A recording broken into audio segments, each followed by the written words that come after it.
हाँ हाँ ओके। तो आप लोग दो तीन चीजें बोल रहे हो। एक तो बोल रहे हो कि फैट नहीं खाना चाहिए, लेकिन हाँ ये लेकिन आप लोग बोल रहे हो कि सामने आता है तो रोक नहीं पाते हो। एंड कितने सारे लोग बोलते हैं कि fat is bad for body. कोई है जो बोल रहा है fat is bad for body? किसी को लगता है ऐसे? ऐसा तो नहीं है। तो फैट तो खाना चाहिए, ये सब लोग एग्री करते हैं, लेकिन कौन सा फैट खाना चाहिए और कितना खाना चाहिए? ऐसा नहीं है कि fat is bad for body. No, all fats are not bad for body. Unsaturated fat is not bad for body. Saturated fat and trans fatty acid are bad for body. Remember this. Getting the point? So, let me tell you one fact. अगर आप 11 दिन fat नहीं खाओगे तो आप गुजर जाओगे, expire हो जाओगे। Yes, it's a fact. Scientific fact. ऐसा कहा जाता है। तभी कुछ भी नहीं खा रहे हैं ना। और कैसा रहता है, आप कुछ भी नहीं खाते हो तो आप after some time spiritual mode में रहते हो। तो हिमालय में अगर आप जाओगे तो साधु से लोग हैं जो पानी भी नहीं पी रहे, जो सिर्फ दूध खा रहे हैं।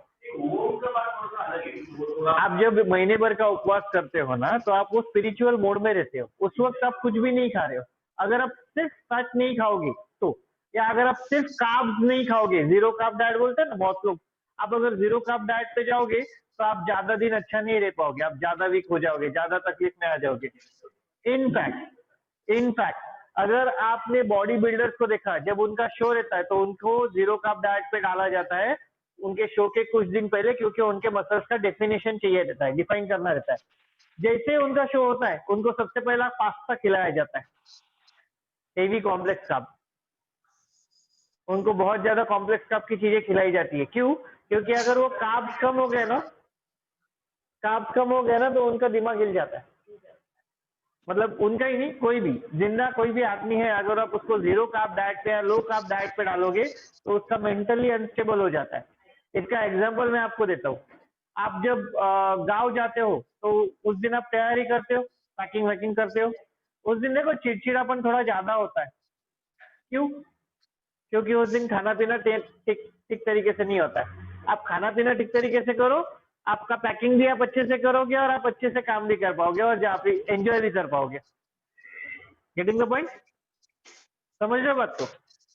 Dietary fat is something different than your body fat. इस बात को आप भूलना नहीं। बहुत सारे लोग कंफ्यूज क्या होते हैं कि मैं इसमें फैट खा रहा हूं तो मेरे बॉडी के अंदर फैट बढ़ेगा। ना ना ना, आपके अंदर फैट है, that is storage of energy. और आप जो खाने में फैट खा रहे हो वो डाइटरी फैट है, जिसमें से कुछ फैट आपके बॉडी को चाहिए, जैसे कि mono unsaturated fat, poly unsaturated fat. Mono में वापस आगे आएगा ओमेगा 3, ओमेगा 6, ओमेगा 9। अभी उसके टेक्निकल नाम बहुत अलग है, आप जो जनरल नाम है ओमेगा 3, ओमेगा 6 उसको समझ के लो, ठीक है। अभी ये मोनो अनसैचुरेटेड फैट मतलब क्या, या पॉली अनसैचुरेटेड फैट मतलब क्या? मोनो मतलब जिसमें सिंगल बॉन्ड है, ऑलिव ऑयल फॉर एग्जांपल, और पॉली मतलब जिसमें बहुत सारे बॉन्ड्स है या डबल बॉन्ड है, ग्राउंडनट ऑयल फॉर एग्जांपल। अभी जब मैं ऑयल की बात करता हूँ ना, तो बहुत बार लोग पूछते कौन सा ऑयल घर में यूज करने का। कितने लोगों का ये सवाल है कि कौन सा ऑयल आपने घर में खाना खाने के लिए यूज करने का? चेंज करते रहना चाहिए। ओके, क्या चेंज करना चाहिए, लेकिन कौन सा लेना चाहिए?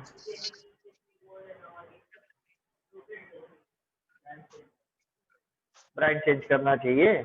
लेकिन मेरा सवाल है कि आपने कौन सा ऑयल लेना चाहिए, मतलब groundnut oil, walnut oil, sunflower oil. Okay, और कोई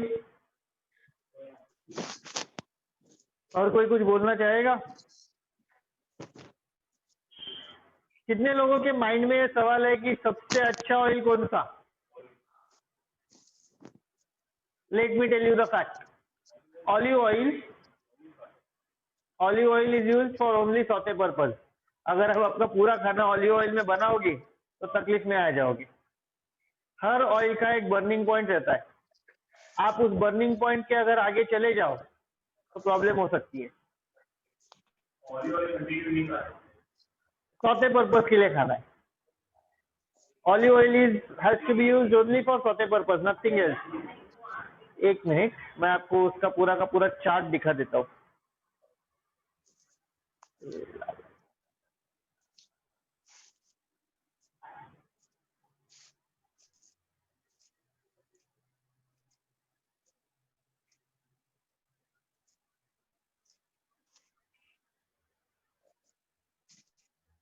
रानी तेरे पास है क्या? नहीं सर, अभी पीसी में रहेगा सर, अभी इसमें नहीं है, वो भी आपने डाला होगा तो। वेलनेस एजुकेशन प्रोग्राम में रहेगा ना सर? मुझे ना 2-3 दिन बैठ के मेरा पूरा लैपटॉप सही करना पड़ेगा। मैं आप लोगों को कल दिखाता हूँ, क्योंकि मेरे लैपटॉप में नहीं है अभी। ये थोड़ा सा मेरा लैपटॉप का दिक्कत हो गया है, डुप्लीकेट फाइंडर ने बहुत कुछ हिला दिया है। WAP में नहीं है मैं क्या अभी सर? वो सब इकट्ठा करता हूँ एक जगह पे। आप थोड़ी देर बैठ जाओ मीना आंटी, थोड़ी देर बैठ के फिर जाओ। लेप लगाओ उसको, लेप अम्बे अरद का लेप लगा दो, आपके सामने ही मेडिकल है।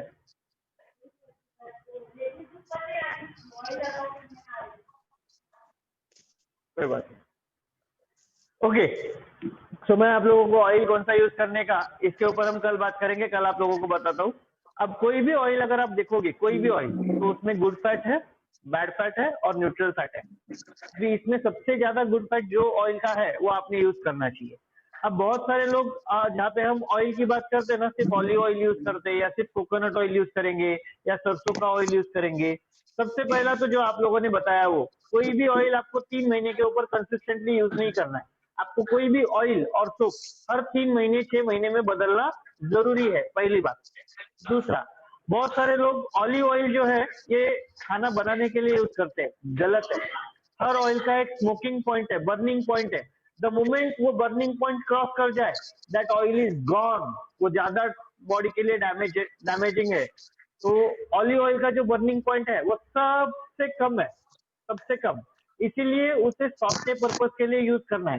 It's good, no doubt, but only for saute purpose. मतलब आप आपका सलाद बना रहे हो, तड़का लगा रहे हो और ऊपर से डाल रहे हो या उसको ब्रश कर रहे हो। अभी इसमें भी बहुत सारे लोग क्या करते हैं पता है, सलाद खाते हैं, सलाद, और दोपहर को फोटो भी आता है और सलाद का फोटो भी बहुत अच्छा अच्छा आता है, लेकिन वो फोटो निकालने के बाद बोतल से ऑलिव ऑयल डाल देते हैं और फिर खाते हैं। आई नो कौन कौन करता है, क्या क्या करता है।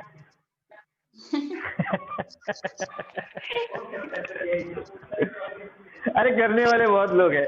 अच्छा, मैं आपको और एक बात बताऊं। पिछले हफ्ते में मैं 2 ऐसे लोगों को मिला जिनका फोटो रेगुलर आ रहा था और अभी नहीं आ रहा है। मुझे दोनों ने क्या बताया मालूम है? आपको फोटो भेजने के बाद हम वापस खाते हैं ना, वेट लॉस कैसे होगा? क्योंकि आपके बॉडी के हिसाब से आपके फोटो पे आपको गाइड किया जाता है। अभी आपको एक रोटी के हिसाब से आप कितना सब्जी खा रहे हो वो गाइड किया है। अभी आपने वो सब्जी खत्म नहीं हुई, उसके लिए दूसरा रोटी खा लिया। और फिर आप एक हफ्ते के बाद बोलोगे वेट लॉस कैसे, वेट लॉस नहीं हुआ। Getting the point? तो ये सब चीजें नहीं करनी है आपको। आपको वो सौदे पर्पज के लिए करना है तो सिर्फ उसको ऊपर से ब्रशिंग टाइप करना है। या आप एयर फ्राइड अभी देख रहे हो, एयर फ्राइड चीजें, एयर फ्राइड चीजों में भी आपको जो भी ऑयल आप यूज करते हो वो ब्रश से लगाना है, उसको डायरेक्टली आपको बेक नहीं करना है। Getting the point? अभी let us talk of omega 3 और ओमेगा 6 ऑयल के बारे में हम कल बात करेंगे, क्योंकि वो थोड़ा लंबा खींच जाएगा। अब ओमेगा 3 कितने लोगों को मालूम है अपनी बॉडी में ओमेगा 3 कितना चाहिए और ओमेगा 6 कितना चाहिए? कुछ पता नहीं है। Let me tell you something, उसका जो रेशियो है, रेशियो 10:3 है या 3:1 है। मतलब 10 पार्ट ओमेगा 6 का रहेगा तो 3 पार्ट ओमेगा 3 चाहिए, या 3 पार्ट ओमेगा 6 है तो 1 पार्ट ओमेगा 3 चाहिए।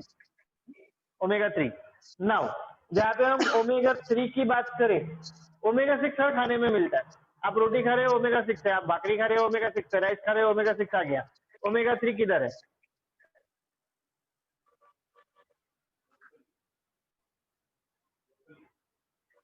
ब्रोकोली बहुत बाद में आता है। सबसे अच्छा ओमेगा 3 का जो सोर्स है वो है सैल्मन फिश। रानी, सैल्मन फिश को क्या बोलोगे? रावस। भूल गया मैं। रावस। रावस, रावस, हाँ।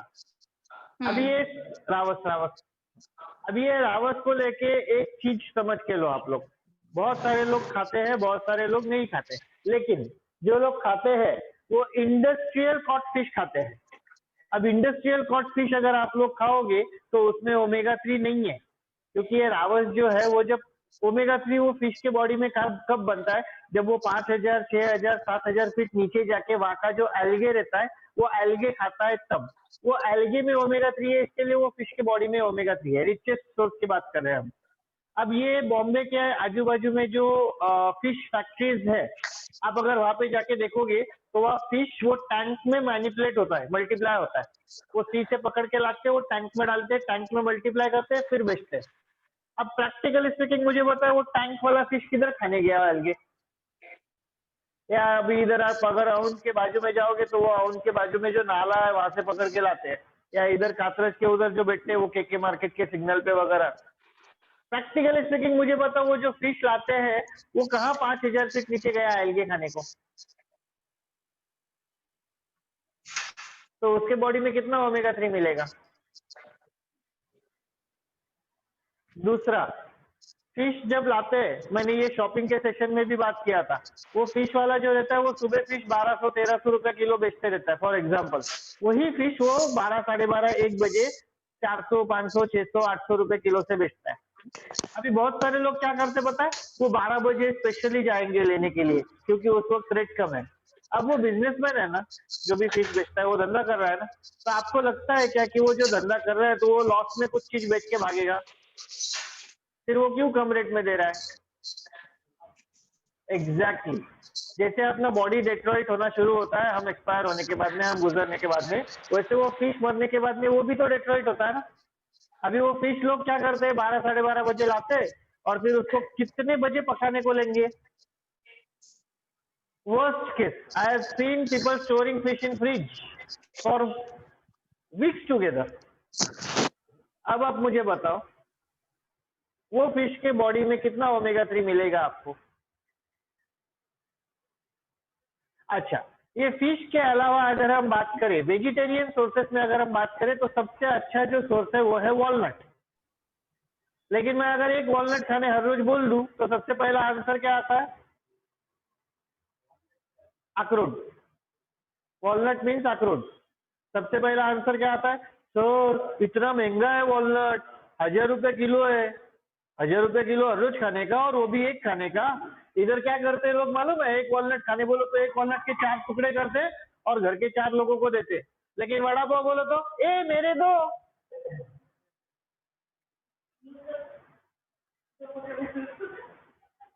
बसा, 8:15 नाही झाले अजून, 10 मिनिटं आहेत, बसा ऐका। मला माहिती आहे तुम्हाला ऐकायला आवडत नाही, पण ऐका, कारण तुम्ही जर ऐकलं नहीं तो तुम्हाला कळणार नहीं। और ये नॉर्मल रहता है, मतलब जब भी कोई ऐसी बात हो जो सामने वाले को पसंद नहीं है तो उसके दिमाग में सब चालू हो जाता है, ये करना है वो करना है, अरे वो इट्स ओके इट्स ओके। हा एक 10 मिनिटं थांबा, 7:15 पर्यंत थांबत जा, मग निघत जा तुम्ही, कारण ह्या गोष्टी तुम्हाला कळाल्या नाही तर तुम्ही कसं फॉलो करणार? Now after walnut richest source is flaxseed. जवस नहीं, क्या वो, हरिव हरिव हरिव हरिव हरिव को क्या फ्लैक्सीड को क्या बोलोगे मराठी में? वो प्रेग्नेंट लेडीज को खिलाते हैं ना, हरिव। हरिव ना, हरिव। अभी ये अरे यार मराठी आदमी को अभी हरिव नहीं मालूम है।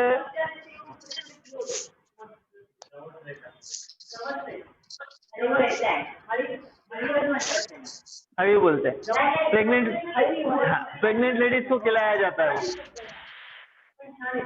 हाँ, लेकिन आपको और एक चीज बता के रखता हूँ, ये फ्लैक्सीड जो है ये आपने सिर्फ 5 ग्राम खाना है एक दिन में, 5 ग्राम के ऊपर नहीं खाना है, और वो भी खाना खाने के बाद। अगर 5 ग्राम के ऊपर आप खाओगे तो चांसेस है उससे भी आपका फैट गेन हो सकता है। उसके बाद बाकी सारे सोर्स आते हैं। उसके बाद सबसे अच्छा सोर्स अगर आप सही में जानना चाहो तो टोफू।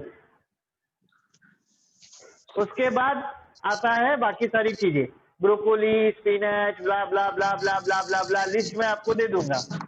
वैसे 20, 22, 30 आइटम की लिस्ट है कि जिससे आप ओमेगा 3 खा सकते हो। Getting the point? अब ये हो गया mono unsaturated fat and poly unsaturated fat के बारे में। ये बहुत शॉर्ट में मैंने इन्फॉर्मेशन दिया है। टेक्निकल अगर मैं सेशन लेने जाऊंगा तो एक सेशन 1.5 घंटे का है। मेरे ख्याल से विकेश बेटा है वो सेशन, बेटा है ना? हाँ, तो टेक्निकल सेशन हम सैटरडे को भी ले लेंगे, लेकिन इस सैटरडे को नहीं, अगले सैटरडे को। इस शॉर्ट में मैंने आप लोगों को फैट के बारे में समझाया, फैट क्यों खाना है, कौन सा खाना है, कितना खाना है। तो ऐसा नहीं है कि फैट नहीं खाना है, फैट खाना है, लेकिन गुड फैट खाना है, बैड फैट नहीं खाना है। अब आपके थाली में अगर आप कंपोजिशन आपका देखोगे फूड का, कंपोजिशन को क्या बोलते हैं, मैं भूल गया मराठी में क्या बोलते हैं कंपोजिशन को। ए रानी, प्रमाण कंपोजिशन को मराठी में क्या बोलोगे? प्रमाण प्रमाण प्रमाण, हा प्रमाण. तुमच्या थाळीमध्ये जर तुम्ही प्रमाण बघाल तर 30% तुमचं प्रोटीन असलं पाहिजे, 40% कार्ब्स असलं पाहिजे आणि 30% तुमचं गुड फॅट पाहिजे. Getting the point? क्लियर? तो अभी 30% प्रोटीन के हिसाब से हमने बात किया था. आपका खाना कितना ग्राम होना चाहिए?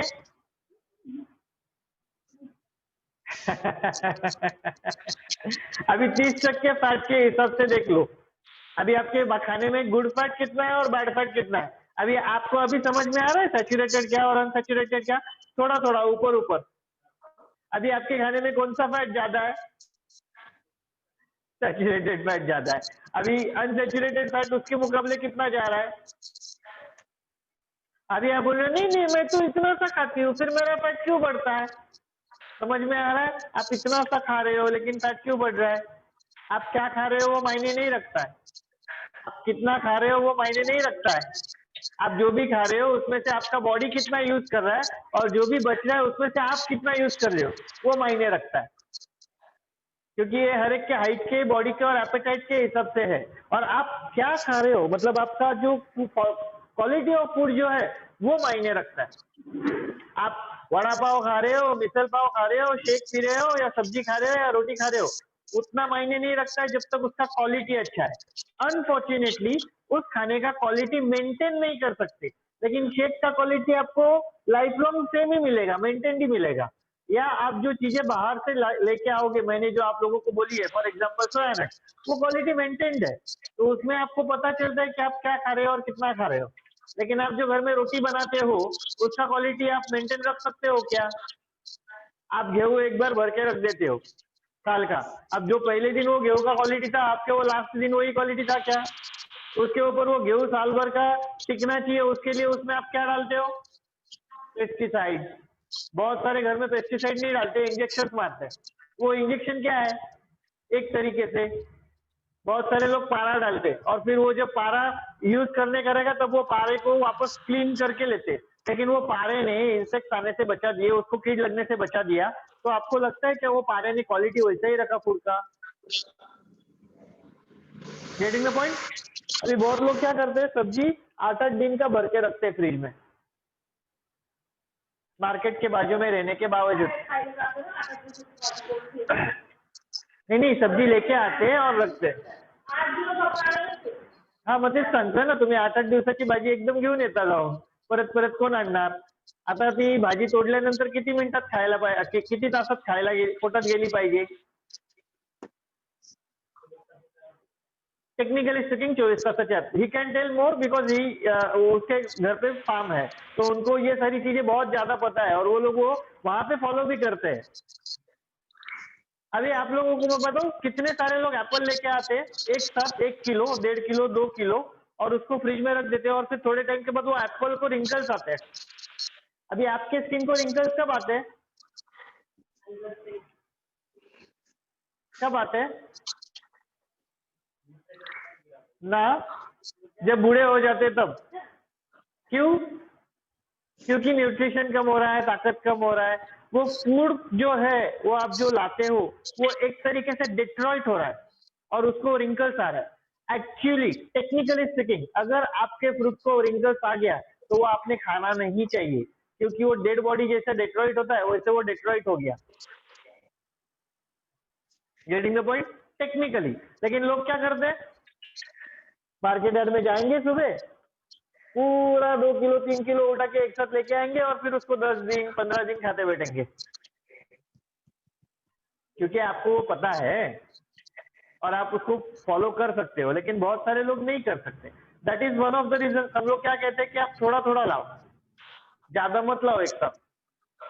मैं आपको बताऊं कितने सारे लोग हैं जो चिक्कू, वो पूरा जो मैं इधर देखता हूँ मार्केट एड में फैमिली, वो क्या रहता है उनका कटोरी रहता है ना, कैरेट कैरेट, वो कैरेट लेते 10-10 किलो का, क्योंकि 10 किलो चिक्कू लेने के बाद उनको 20 रुपए 25 रुपए किलो मिलता है। वो बोलते हैं मैं 5 किलो लूं, उससे अच्छा मैं ये लूंगा और मैं खाते बैठूंगा, और फिर वो चिक्कू का मिल्क शेक बना के पीते बैठते हैं। एंड देन 3 महीने बाद बोलते अरे मैंने तो सब कुछ फॉलो किया, मेरा वजन कैसे कम नहीं हुआ? तूने मिल्क शेक किया चिक्कू का, उसमें शक्कर डाली, वो किधर गया?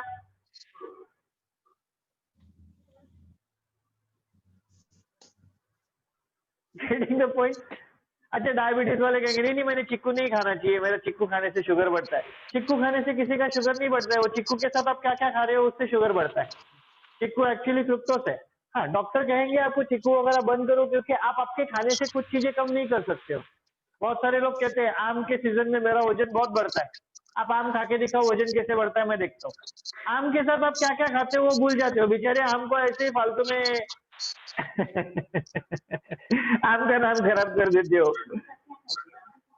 तला हुआ खाते हैं ना, वो किधर जाएगा? वो आम के रस, वो एक तो आम का रस निकालोगे, सुनो, आम का रस निकालोगे, उसके ऊपर शक्कर डालोगे, उसके ऊपर घी डालोगे, और फिर वो आम के वही वही तला हुआ सब। आम का रस प्रॉब्लम नहीं है, अगर आप वैसे को वैसे खाओगे तो। आम के रस के साथ आप क्या क्या खाते हो? दूसरा, लोग क्या करते हैं, खाना उतना ही खाएंगे और एडिशनल आम खाएंगे, एडिशनल फल खाएंगे, तो वो फल तो आपको बढ़ाएगा ना वजन। आप अगर आम खा रहे हो, एक आम खा रहे हो या एक चिक्कू खा रहे हो, या आप एक आपके खाने में पेरू खा रहे हो, तो आप कुछ तो आपके खाने से कम करो ना।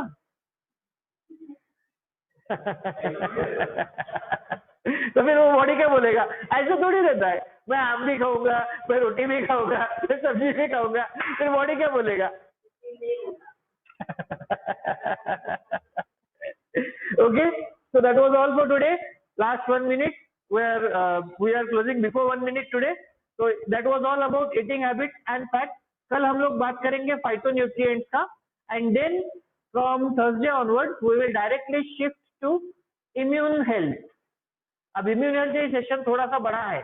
इम्यून हेल्थ के बारे में अगर आपको सही ढंग से समझ के लेना है तो टेक्निकली स्पीकिंग कम से कम 4 से 5 दिन चाहिए, अगर हम हर रोज आधा घंटा बात करें तो थर्सडे से, मतलब हर रोज का सेशन कोई भी मिस मत करो, लेकिन थर्सडे से इम्यून सेशन शुरू हो रहा है, तो इम्यून हेल्थ के ऊपर का जो भी सेशन है वो जितने भी दिन चालू है, एक भी दिन मिस मत करो। अगर आप यहाँ नहीं आ पाते किसी कारण से तो ऑनलाइन अटेंड करो, लेकिन सेशन मिस मत करो, ठीक है? तो bye bye everyone, have a glamorous time. मिलते हैं कल सुबह। रिकॉर्डिंग पॉज करो, हाँ, सेव करो रिकॉर्डिंग। किया है रिकॉर्डिंग, उसको कट वट करके एडिट करके डालता हूँ। Okay sir, bye.